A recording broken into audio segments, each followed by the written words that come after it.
I've been working as a cinema usher for 3 years, and by now it's become obvious to me that my cinema's rules are a bit out of the norm.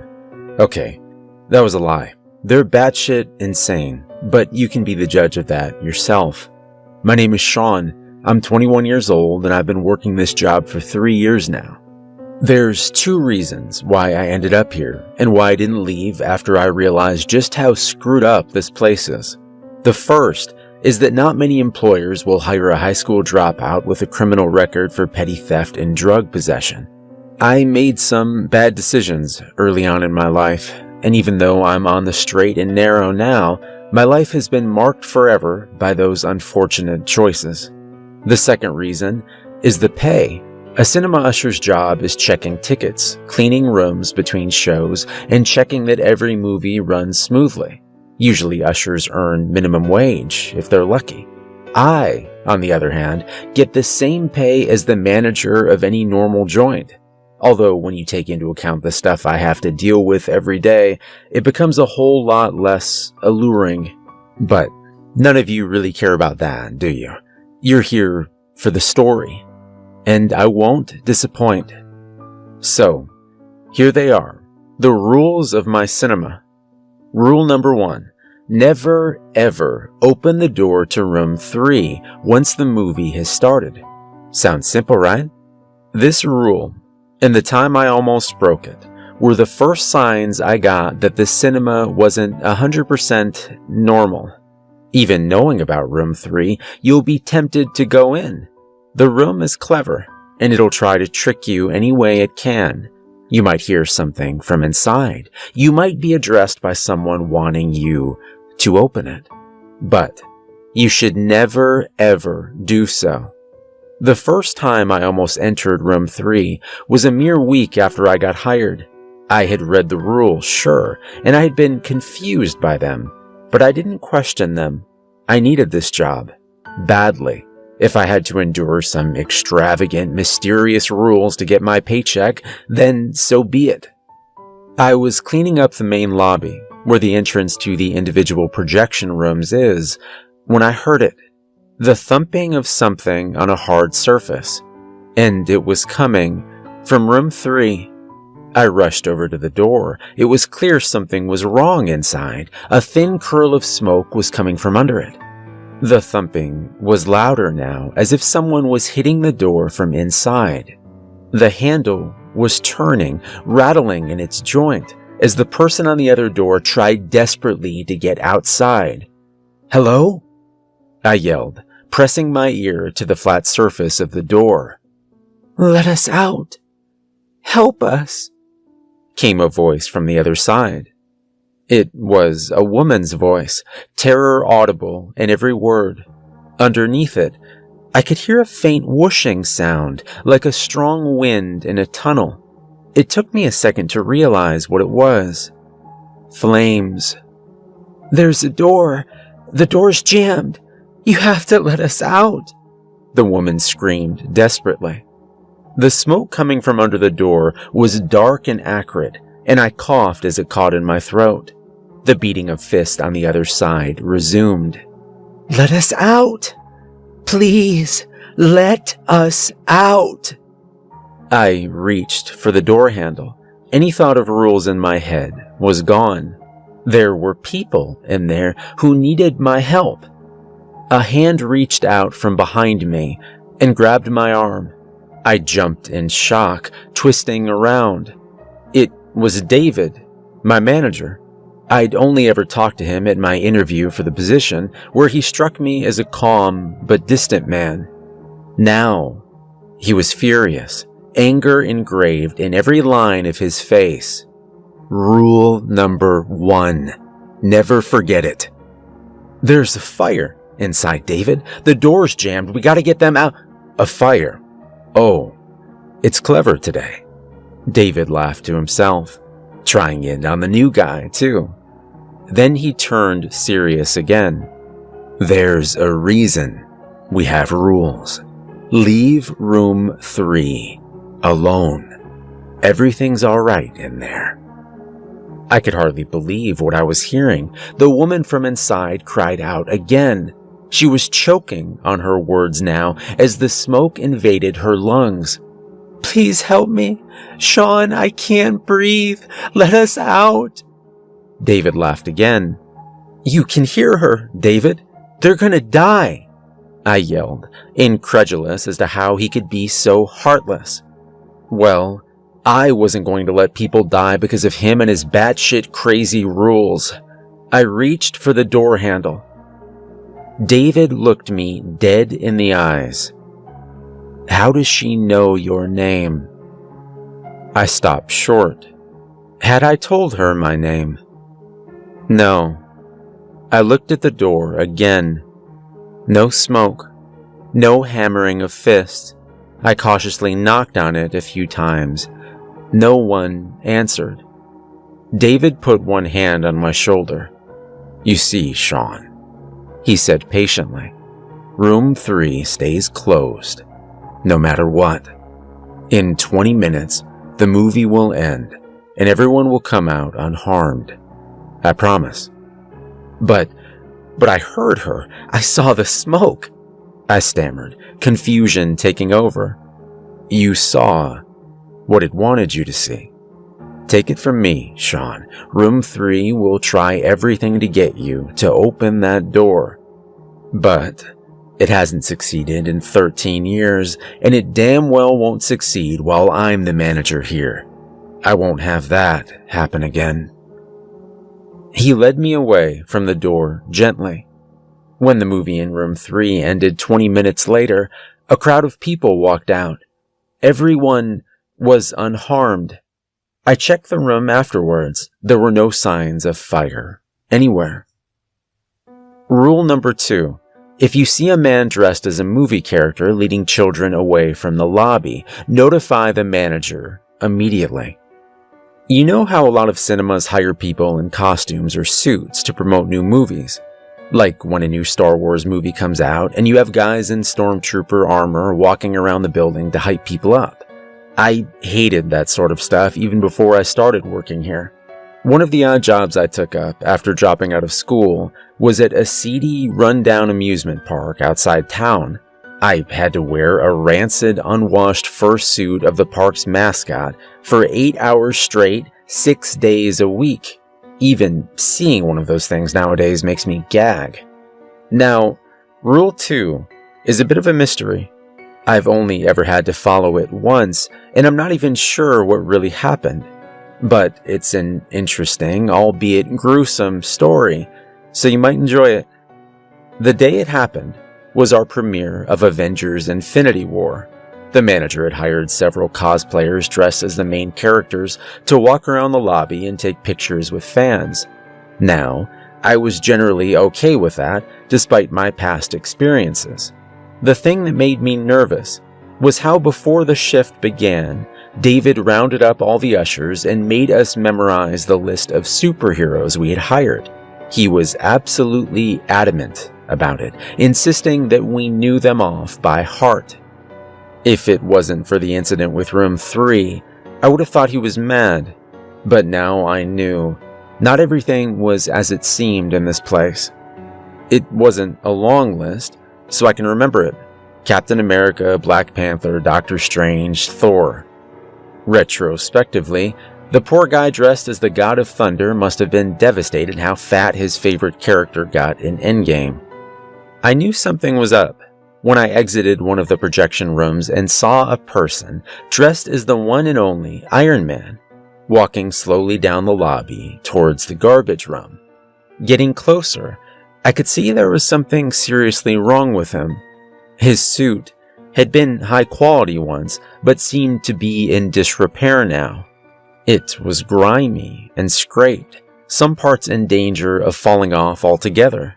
He smelled horrible, like roadkill on a hot summer day.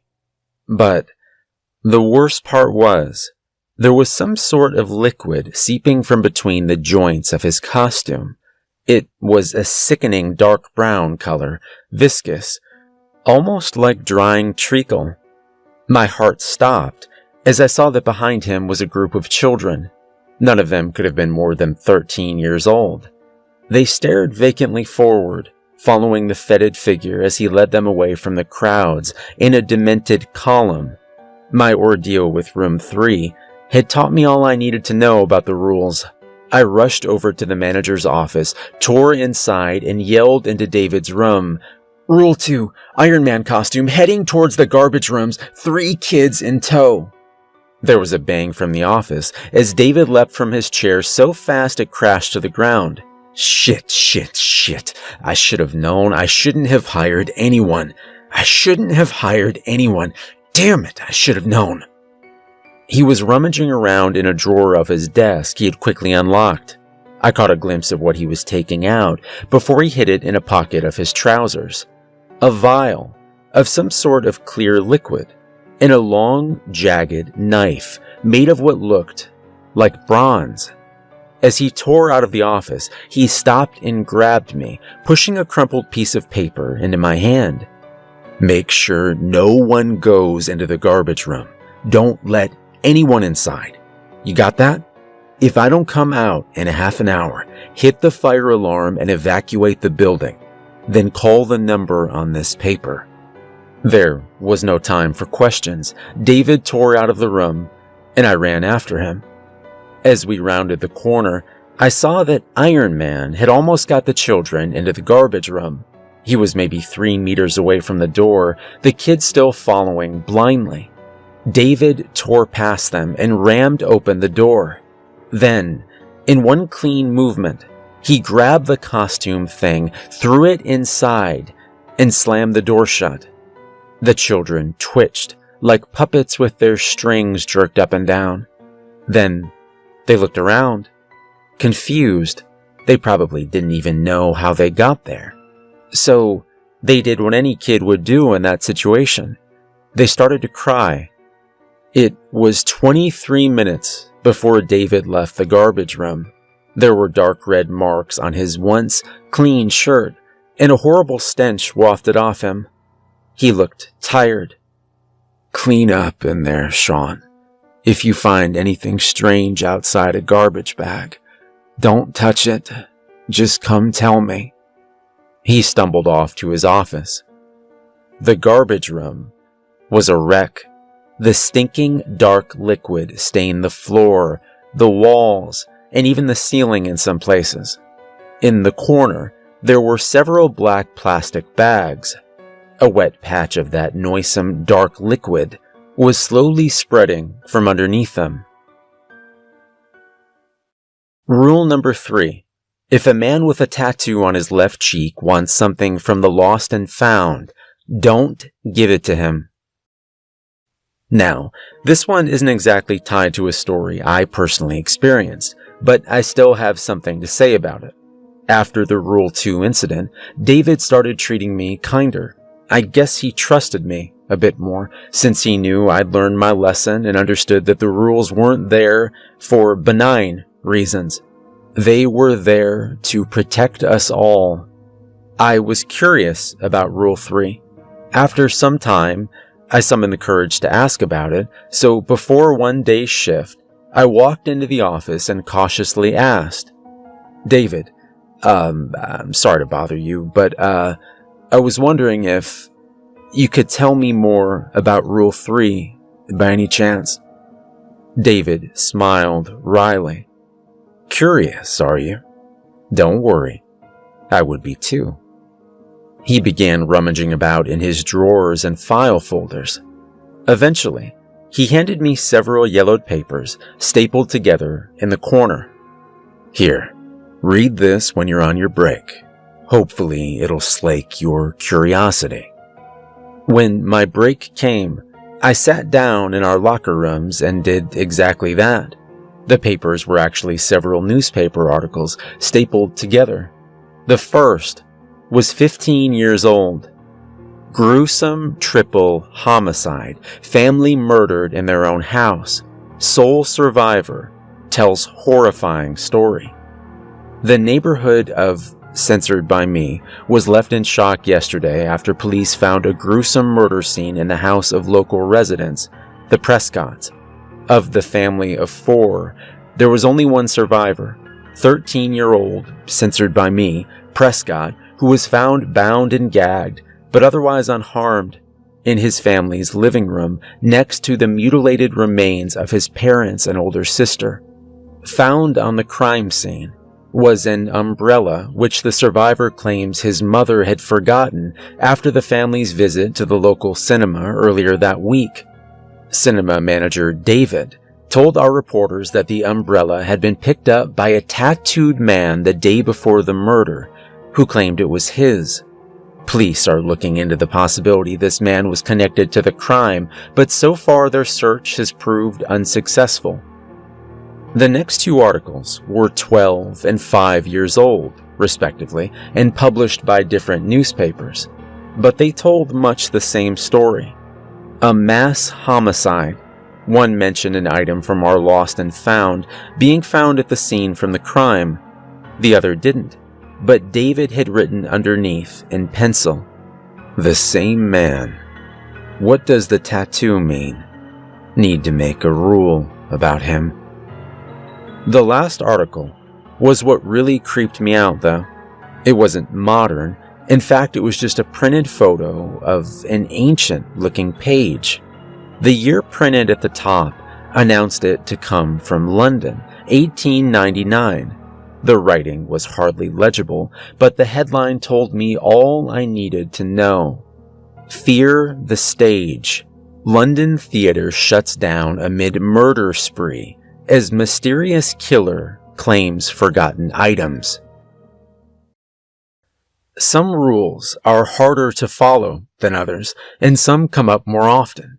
Rule 4 is one of the rarer ones, and I thank God for that.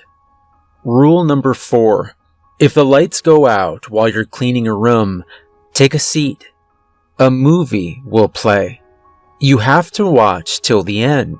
Don't look away from the screen, no matter what you see or hear. This is the rule that gave me the most anxiety when I read it. Having already had a run-in with rules 1 and 2, I knew just how serious following our commandments, or failing to do so, could be. My experience with rule number 4 happened when I was cleaning out room 1 after a movie. Without a warning, it happened. The thing I'd been dreading for months at that point. The lights went out. There wasn't a pop, like a light bulb going off. 1 second, I was in a well-lit room. The next, I was standing in pitch blackness. I froze, even though I'd been mentally preparing myself for this for weeks. I froze. Take a seat. Damn you, take a seat. Finally, my limbs obeyed my mind. I leapt for where I hoped the nearest row was and rammed myself down into a place.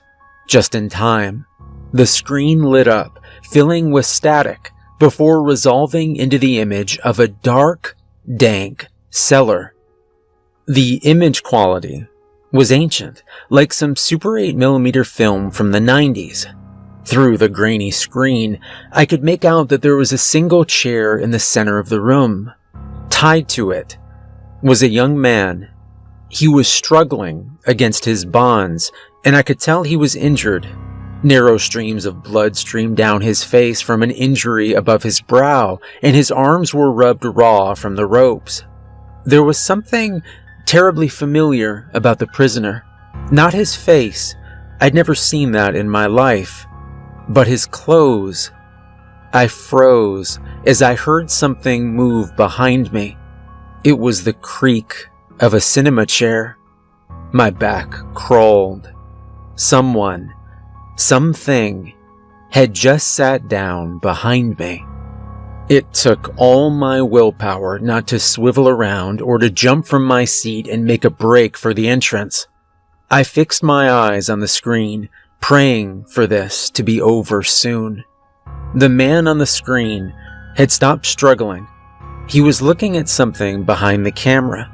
It took me a second to realize he had to be watching the cameraman. I almost jumped from my seat as a voice whispered behind me, "What an actor, huh?" The voice was low, a practically inaudible whisper. It sounded human, Almost. But I knew immediately it was anything but. I can't explain precisely how. It was something about the cadence of the thing's speech, almost as if its throat wasn't quite made for human language, and it just did its best at mimicking what it had heard. Even worse, the voice was coming from slightly above me, not directly behind. Whatever was in the chair behind me, it had to be absolutely massive when standing up. Should I answer? Should I just keep watching? The rules hadn't told me about that. I remained silent, gripping the armrest to stop myself from shaking, eyes fixed forward towards the screen. The camera was moving as the person carrying it approached his prisoner. The man in the chair was trying desperately to recoil, but his binds were too tight for anything but the slightest movement. And as the camera got closer, I recognized what was so horribly familiar about him. His clothes. He was wearing a cinema uniform. My cinema's uniform. "Where do you think they got the costumes?" whispered the thing sitting behind me. Sadistic irony dripped from every word. It was playing with me. I didn't answer.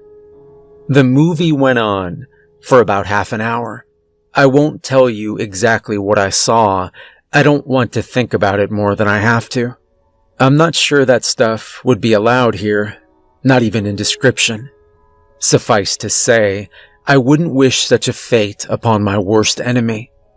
At one point, I retched and vomited over myself on the floor. As my stomach convulsed, I almost took my eyes off the screen, and at that moment, I felt the thing's hot, stinking breath on my back. It wanted me to look away. It wanted me to give in. I looked up, again fixing my eyes on the gruesome scene playing out on screen. The thing behind me spoke only once more before the lights came on as abruptly as they had turned off. It sounded frustrated, angry, even. "You know the saying, Sean. Rules are made to be broken. Or at least that guy thought so." I wish I could end the story there, but unfortunately, there's just a bit more to it. Because the guy on the screen had been a worker here. Because he had died for breaking a rule. Because David hadn't told us everything, instead keeping us on some sort of bullshit need-to-know basis. Someone had suffered a fate worse than death because of his secrecy, and I would have him explain himself. Still covered in my own sick and cold sweat, I stormed through the lobby, ignoring the disgusted looks of the customers there. I slammed into the office. David looked up calmly. "Rule 4 or Rule 11? "Rule 4. "Good. Good. Good. You knew what the risk was. You knew what could happen. But you didn't tell anyone. That guy I saw, the things that it did to him. You could have stopped that." David sighed tiredly. "It's better this way, Sean." "What? How can it be?" "Let me explain something to you," David said, getting up to stand eye to eye with me. There was a hint of steel in his voice now, and a flash of suppressed anger in his look. I shut up. "Some things can be avoided if you know about them. Room 3 is like that. If you know what it wants, and how it will try to get it, it's easier not to fall for it. But some things, Sean, some things only get stronger the more you know about them. You can avoid breaking rule number 4 with what you know right now. You just need to keep watching. But the more you know about it, the more direct the thing in that room can be in its attempt to get you to look away. And the last guy? The one I saw on screen? He knew too much. Even more than you do now. It was a mistake I will never repeat, and a lesson I will never forget. There's a threshold, Sean, that I can't allow you to cross. If you know too much, no amount of willpower or strength will keep your eyes on that screen. Rule number 5. If you encounter a room where all customers are looking directly at you and smiling, inform the manager immediately. Rule number 5 is the one which raised the most questions in my mind about this cinema and my work. My encounter with it occurred about 1.5 years into my time here. Something you should know about the work of a cinema usher: we need to check that every movie is running smoothly, with working subtitles and so on. We're only obligated to do so at the beginning of each projection, but if we have had some free time during our shift, we like to check in at random to make sure everything is alright. Unfortunately, it's exactly because of this that I entered room 5 one day, only to have a heart attack as I realized that every single person inside was looking me dead in the eye, smiling eerily. Taking care not to even blink, I slowly backed out of the room. The customers never broke eye contact, not even a blink. The second I was in the relative safety of the lobby, I ran over to David, who was talking with a customer at our small bar. "Rule 5, I said once I reached him. David went pale.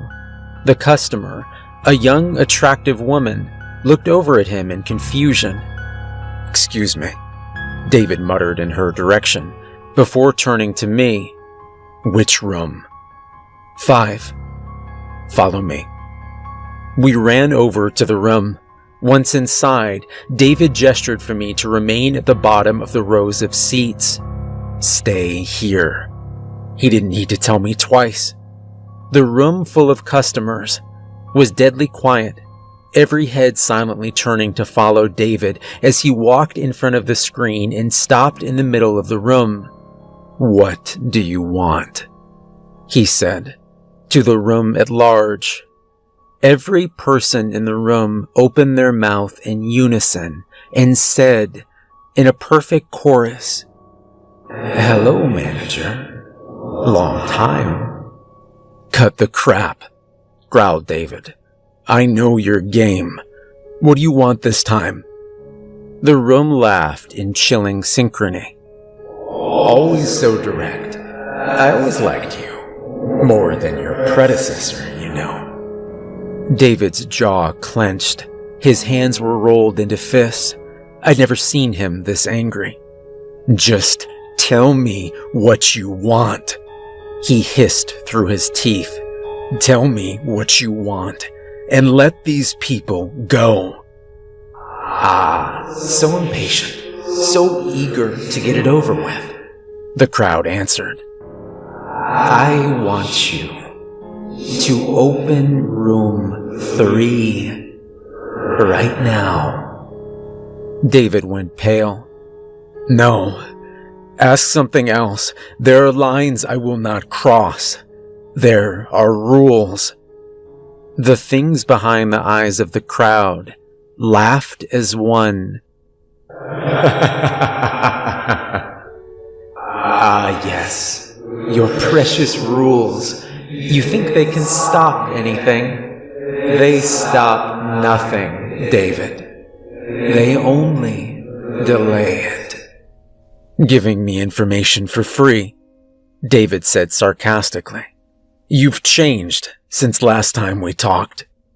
"I only tell you what you already know, and my price does not change. You will open room 3 again." For the first time, David hesitated, only for a second, but the things noticed and laughed cruelly at him. "I've already told you I won't do it.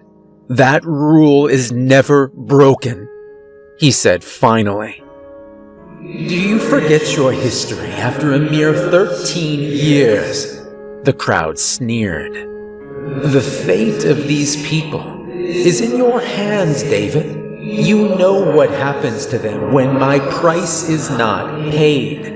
Do you seek to atone with this meaningless resistance for the sacrifice that was made because of your mistake? I don't atone, David hissed. And I made no mistake. Would the one who you miss so dearly agree? I think not. The things intoned. There was a charged silence. Then the crowd spoke again. The price has been paid. These people are safe. David blinked in confusion. What?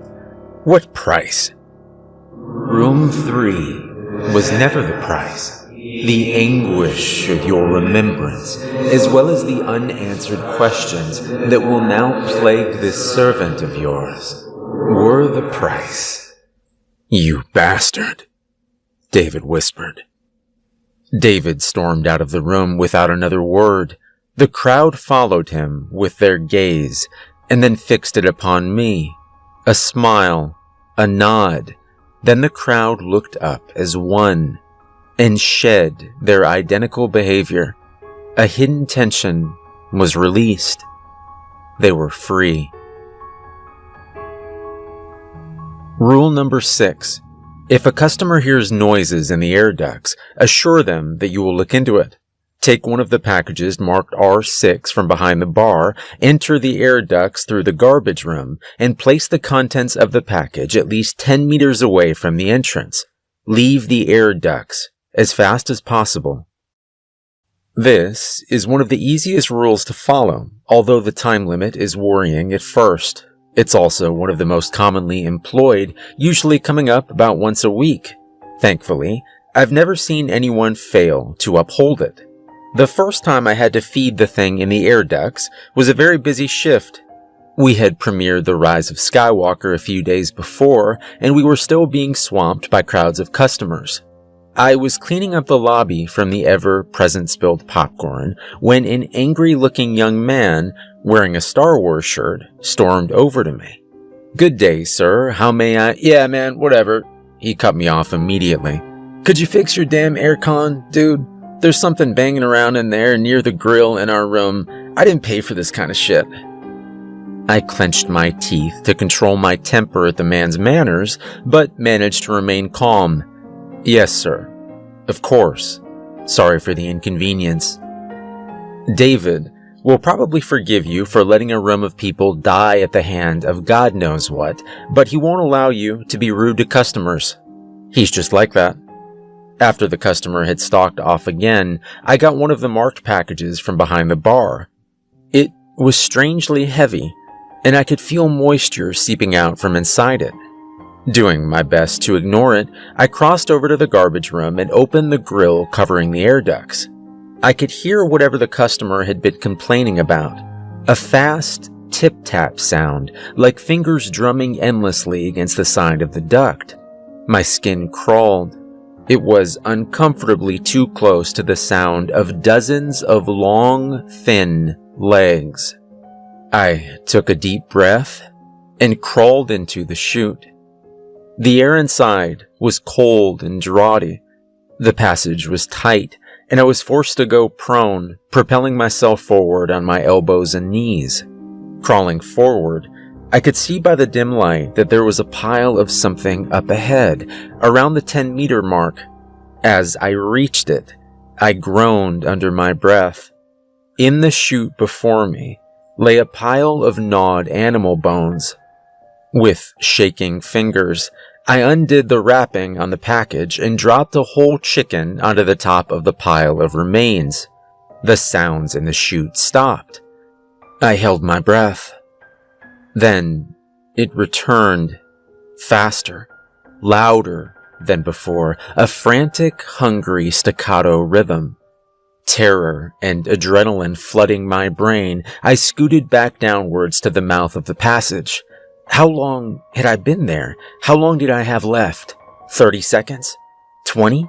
The clattering of legs was mixed now with a scraping sound as something chitinous and heavy dragged itself down the corridor towards the food and towards me. And finally, my legs met the end of the duct. Kicking frantically, I dropped down to the floor of the garbage room and slammed the grill shut. The clattering inside had stopped. Listening carefully, I could make out the sound of tearing flesh. And this is one of the easier rules. One of the rarest rules we have is rule number 7. I've only ever experienced it once, about 6 months ago, and I sincerely hope I will never have to deal with it ever again. Rule number 7. If you notice shadows being out of sync with your surroundings, return to the last room you were in as quickly as possible, alone. Close the door, then return to the lobby. Until you do so, do not touch your shadow under any circumstance. The biggest danger you can face in this job is becoming too used to the weirdness. That's the mistake I made with rule number 7. I dropped my guard. I stopped paying attention. I had walked to the other side of the lobby from room 6 before I realized that I had no shadow. Cold sweat covered my brow. I looked back the way I'd came.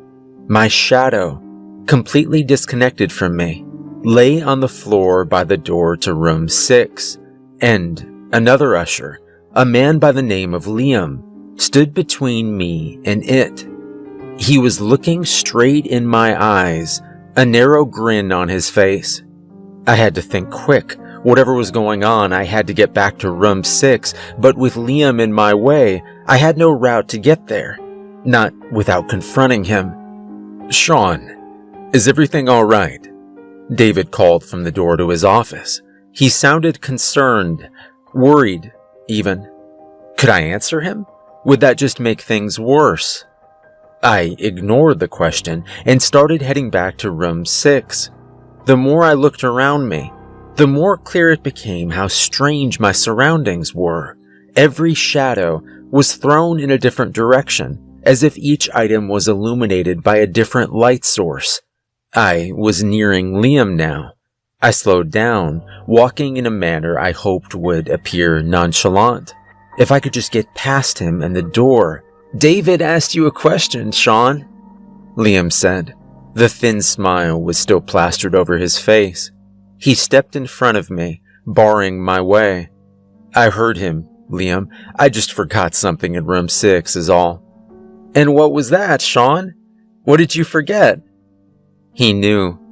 I could see it in his eyes. Liam, the thing masquerading as Liam, knew what I was trying to do.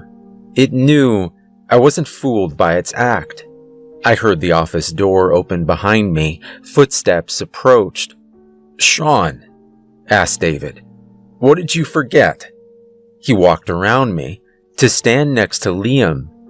I had to convince them I didn't realize anything was wrong. I couldn't get to room 6 otherwise. Even if I did make it there, the rule said I had to be alone. They couldn't follow me. I forgot to clean up a spilled drink. I'll just get some paper towels from the garbage room and go and finish it." I smiled weakly, cursing my quivering voice. It was a bad lie. I could see it in David's eyes. He wasn't convinced. "Liam, help him out with that, would you?" he said, walking away to the office. Liam smiled at me again. It was a horrible sight. "Well, let's go, Sean," he sneered. We walked to the garbage room. My mind raced as I tried desperately to think of a way out of this situation. Liam was watching me from the corner of his eye, waiting for me to make a run for room 6. A desperate plan formed in my head. It was a gamble, and for all I knew, the other rules of the cinema didn't even apply in this place, whatever it was. But it was the only way to escape that I could think of. We entered the garbage room. Liam wasn't even acting inconspicuous anymore. He was looking straight at me, still smiling that horrible grin. With Liam following, I walked to the back of the garbage room and punched him in the face with all my strength. The thing wearing his body stumbled backwards, surprised, and in the second of time it bought me, I scrabbled at the air duct in the back of the room, opening it at the last second. The thing's fingers grabbed me from behind and turned me around to face it. The look of humanity Liam had worn before was shedding off like a snakeskin. His face grew disproportionate, his eyes pools of shadow. He laughed in my face. "I knew you weren't fooled. I knew it. Well, playtime's over. Time for you to meet your shadow," it said insanely. "I hope you like it here, because you're going to be staying with me." I kicked out desperately, fighting against the thing's strength as it gripped my arms. I managed to turn us around, ramming its back into the open air duct. It screeched in pain. "Ever since your master has made his foolish rules, I've been alone. Well, no more. First you, then him." Finally, I heard what I'd been desperately hoping for, a sound coming from the air duct behind Liam.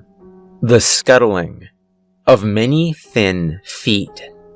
The thing had only a second to realize what I'd done. Its eyes widened. "No." Then, it was ripped backwards as a terrible force tore it into the vent. Bones cracked as its back and legs bent in angles they were never meant to. Then, it was gone, screaming and cursing. I stumbled away from the wall. I had little time. As I ran across the lobby towards room 6, the thing wearing David's body tore out of the office. It screamed in frustration as it sprinted towards me. I reached room 6. My shadow coiled on the ground, trying to reach me but coming just short. David was near, meters away from me, a cry of anger and desperation filling the air. I flung open the door, jumped inside, and slammed it behind me. Silence dropped like a stone. Cautiously, I opened the door again. The lobby was empty. I looked down and heaved a sigh of relief. My shadow was once again at my feet. Rule number 8. If a garbage bag begins moving violently or making noises, dispose of it in the special chute in the garbage room. Do not open the bag. One of the jobs we have to do here is clear out the garbage room after every shift. This means loading up all the trash up on a trolley and taking it to the basement parking lot, where a truck will come pick it up every week. Rule number 8 is probably the worst after number 4. It's not as mentally scarring, but it can still mess up your mind if you think too much about it. It certainly made me pretty miserable when I had to deal with it the first time, about a year back. I was almost done with the trash that day. One more trip with the trolley should have done it. I was looking forward to the end of my shift and the warm embrace of my bed at home. That's when a garbage bag spasmed, dropped to the ground with a wet organic thud, and started screaming. "Help me! Oh God, please help me!" I screamed and jumped back. The bag writhed on the floor as whoever was inside it strained against the thick plastic. It cried out again in panic. "God, please, let me out. I can't breathe." My heart was pounding. With shaking fingers, I reached for the bag to tear it open and free the person trapped inside. I grabbed at the plastic and froze. Rule number 8. The thing in the bag screamed in pain and fear. "Is anyone there? Please, you have to help me." It started sobbing, the plastic shaking and curling in on itself. A chill ran down my back. This thing sounded human. It sounded as if it was in pain. It sounded real. But this place had taught me not to believe anything I heard or saw. Cautiously, I took hold of the bag. A hand shot out of the writhing mass and grabbed my arm. I yelled and stumbled back, breaking the thing's grip. "Help me! You have to help me! I can't move! I can't breathe! I can't!" The arm had been real enough.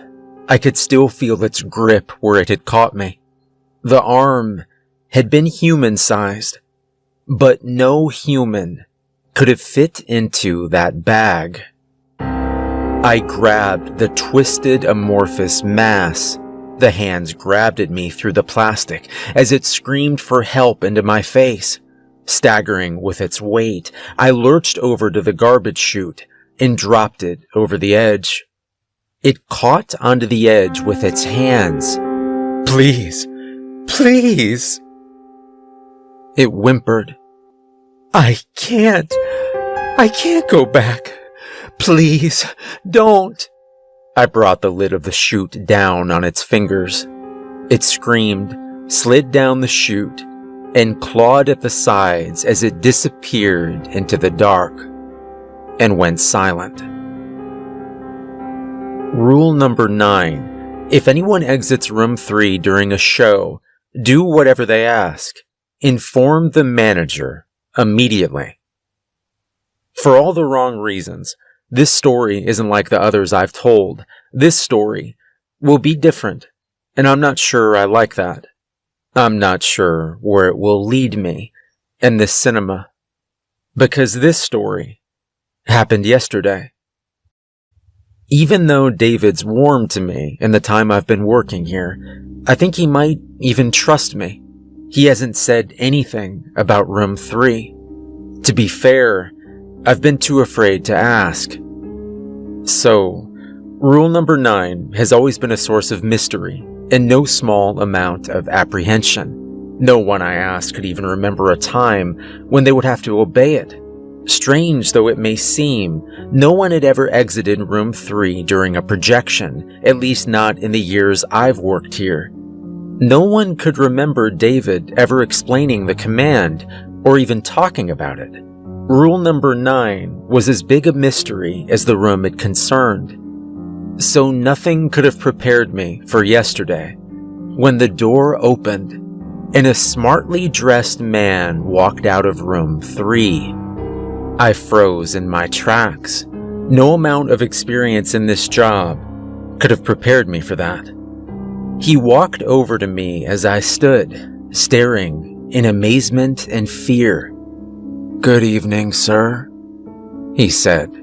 His voice was flat, emotionless, a blank slate. But unlike the thing from rule number 4, it was unmistakably human. Good evening," I stammered finally. The man smiled in slight amusement. "I wish to speak to the manager."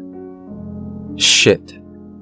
Right this way, sir," I replied, trying to fake a calm I didn't feel.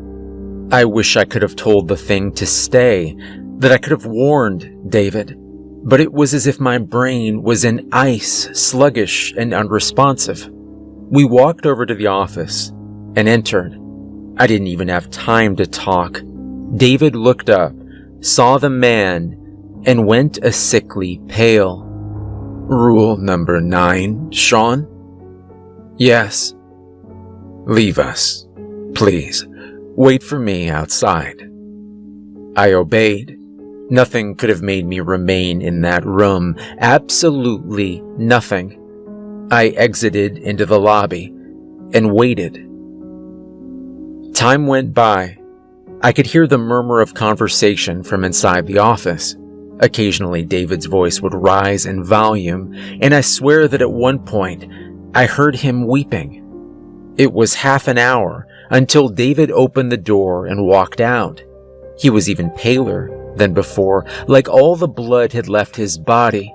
His hands shook very slightly, but I noticed. In the second before he closed the door, I could see the room behind him. It was empty. The man had gone. "David?" I asked cautiously, not knowing what to say. Is everything... What happened?" David fixed his eyes on me. They were red-rimmed and bloodshot. "Go home, Sean. Rest. Sleep. Prepare."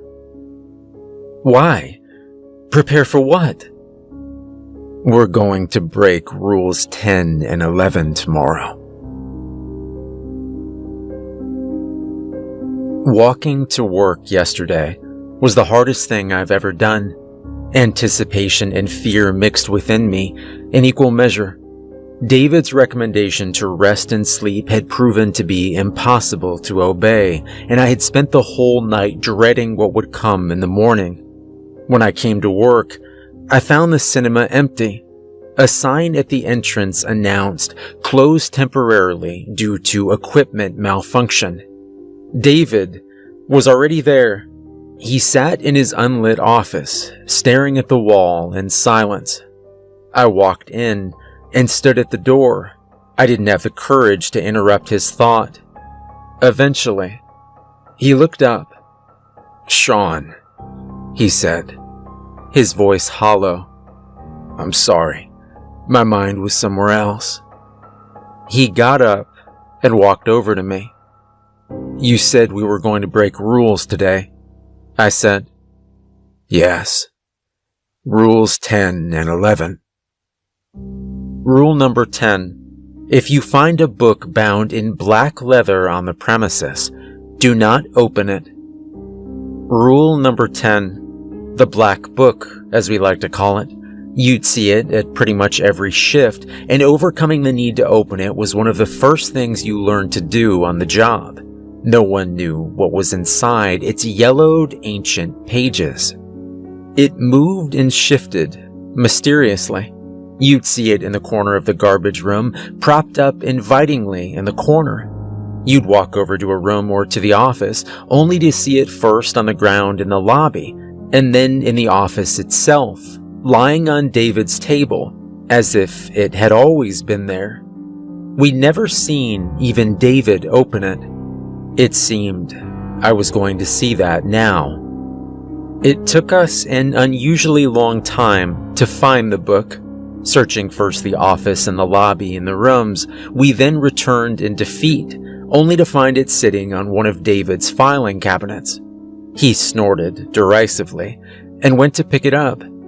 Its ancient-looking pages, yellowed by time, crackled as he opened it cautiously.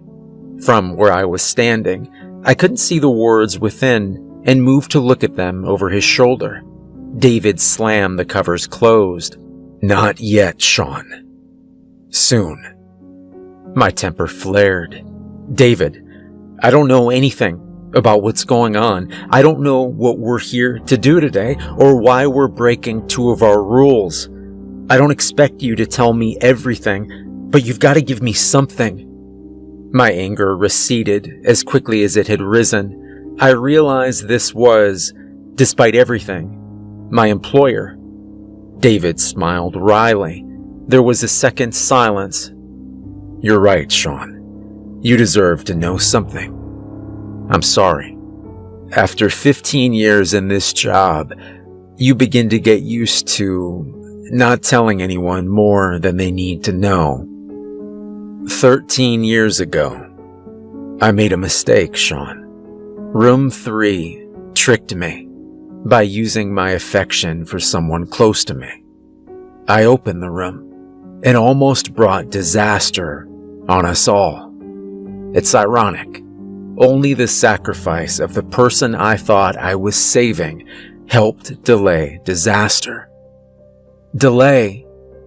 Yes, Sean. We borrowed time. Yesterday. That time ran out. Unless we act, Room 3 won't need anyone to open it anymore. It will escape by itself, and I can't allow that. And the book? What is it? I guess you could call it a manual of sorts. The rules of the cinema are all in there. He looked down onto the pages again. I could tell his impromptu informational talk was over. I could be happy for even the little I had gotten. David turned some pages, scanning their contents, before pointing at a piece of the page and smiling to himself. "Sean, I'm going to have to ask you to leave the room for a while. Just for a while. This shouldn't take long." I hesitated, but obeyed. Standing in front of the room, I could see David's shadow on the drawn blinds of his office window as he moved around. Suddenly, another shadow sprang up from behind him. It walked around until they stood face to face. Another joined it, and then another. Muted voices reached me. David sounded resolute and determined. The answering voices, many talking over each other at one time, were sharp but barely heard whispers, like the drawing of a knife across skin. The shadows gathered around David. He stood unmoving, his hands falling to his sides. The shadows leapt. They slid, merging with David's, and disappeared. Not waiting for a command, I ran into the office. I crashed through the door. David stood at his table, leaning on it tiredly and gasping for air, but he was unharmed. "What the hell just happened?" I asked. "What the hell were those things?" David chuckled to himself. "I guess you could call them messengers, or taskmasters." "Could you please not talk in riddles for once, David?" I said, exasperated that even now I was being kept on a need-to-know basis. "I called out to something that shouldn't be called, Sean. But this is a trying day, and desperate times call for desperate measures. Let's go. It should be arriving soon enough, and I'd hate to keep it waiting." He walked past me, still carrying the black book. After a second, I followed in mute frustration. Opening the door to the office, I saw what he had been talking about. Rule number 11. The lady in black. If a woman in a black dress offers you a drink, do not accept. A woman stood before us. She was tall, taller than either of us, and her pale face contrasted with her deep dark hair. She wore a flowing, midnight black dress. In her hands was a carved wooden goblet. I had encountered the lady in black before. She, or it, walked around the cinema often, stopping ushers every now and then to offer them a drink from her goblet. The liquid within was translucent and looked for all purposes like clear water. Somehow, I always doubted it was anything that harmless. Thankfully, she never forces a drink on us, making her one of the least dangerous things you could encounter here. When you refused, she would nod silently, understandingly, and move on. Now, she was here. "Will you accept my chalice?" she said, almost whispering. Her voice was faint and unfathomably sad. I made to refuse. It was almost muscle memory at this point, honed by dozens of encounters with her. But my words stuck in my throat when I realized she wasn't looking at me. She was talking to David. He was quiet for a second. "I will," he answered finally. "David, what are you—" I began in confusion and panic. He cut me off. "This has to be done, Sean. There's no other way we can stop what's coming." He turned back to the lady in black.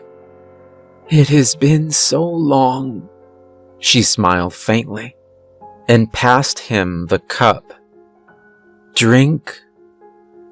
David took the chalice. He hesitated for a moment, wavering.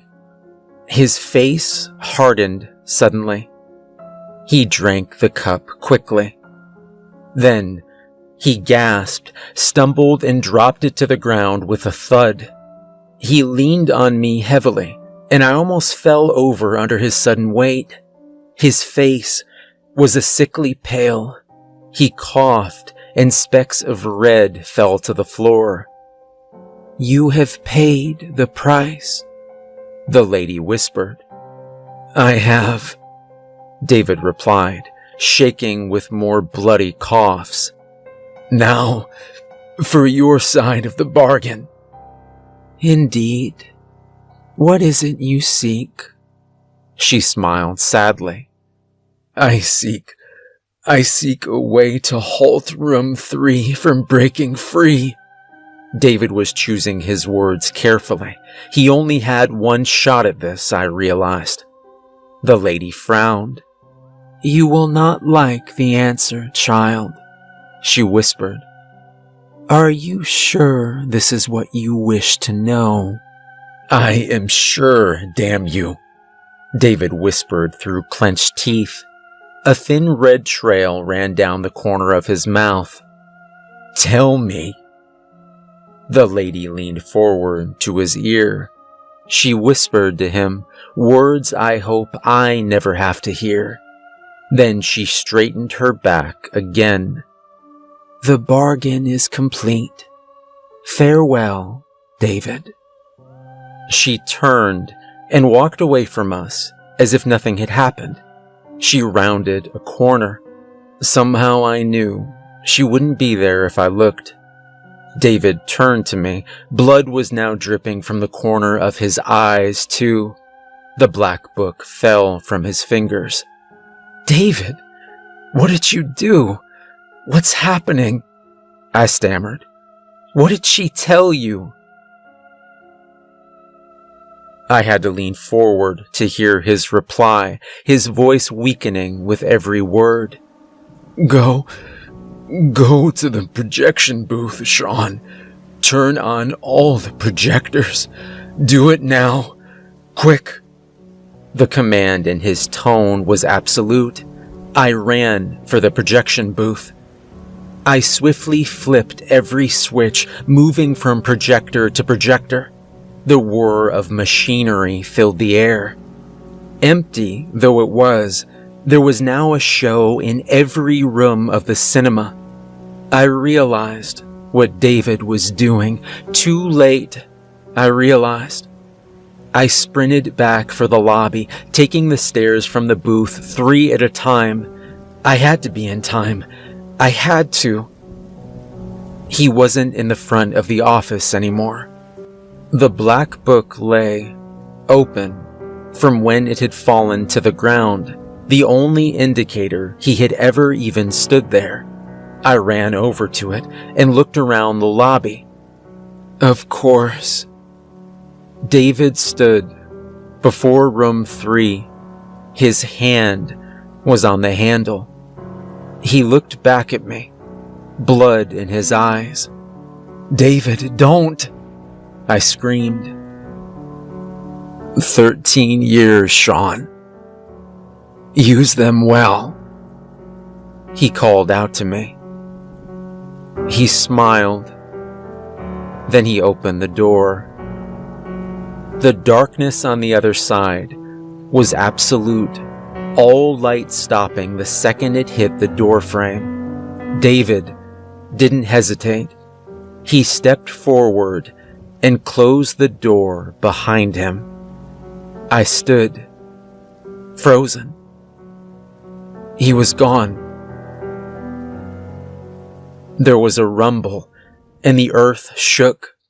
The door to room 3 rattled in its frame as whatever was inside strained at the walls, eager to escape. But it struggled in vain. Whatever David had done, whatever his sacrifice had achieved, it had robbed room 3, bound it again, bought more time. The rumbling subsided. The door stopped shaking. There was silence. A rustle of pages below drew my gaze. I looked down at the book at my feet. It was open on the last page. There was only one sentence on it, written in black ink. Rule number 12. There must always be a manager.